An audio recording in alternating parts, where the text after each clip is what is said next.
நான் என்ன கேட்க வரேன், இங்க எல்லாம் தமிழ்நாட்டில் சில பேர் இப்ப புதுசா ஒன்று ஆரம்பிச்சிருக்கான்.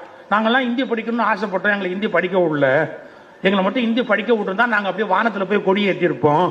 நாங்க அப்படியே போய் என்னென்ன அற்புதம்லாம் பண்ண முடியுமோ அவ்வளவு அற்புதமும் பண்ணியிருப்போம்.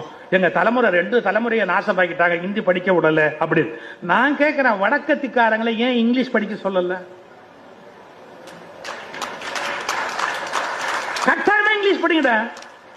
நாங்களும் இங்கிலீஷ் படிக்கிறோம், நீங்களும் இங்கிலீஷ் படிக்கிறீங்க. அவன் தாய்மொழி அவன் படிங்கடா. தாய்மொழியை படிங்க, இங்கிலீஷை படிங்க. தாய்மொழியை படிங்க, இங்கிலீஷை படிங்க. இந்த நாட்டில் பிரச்சனையே கிடையாது. நமக்கு இந்தி மேல வெறுப்பு கிடையாது. எவனோ ஒருத்த மட்டும் 2 மொழி படிப்பான், மத்தவன் 3 மொழி படிப்பானான்னு ஒரு கேள்வி இருக்கு.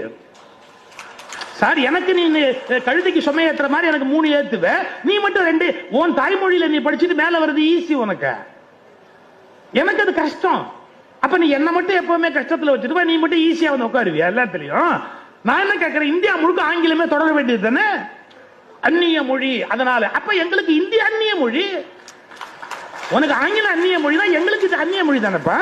அது என்ன தாய்மொழியா இல்ல எங்க சித்தியா பெரியம்மாவா? யோசிச்சு பாருங்க. நான் எல்லாரும் நம்ம திங்க் பண்ண தவறிட்டோம். 2-3 தலைமுறையோ இந்தி படிக்க விடாமையே அப்பயே எல்லாரையும் கெடுத்துட்டாங்க. ஏன் அவன் இங்கிலீஷ் படிக்க வச்சிருக்கிறது? படிக்க வச்சிருக்கலாம், வரலையே. அங்க போய் பாருங்க, அப்ப தெரியும் அவங்களுக்கு. அவன்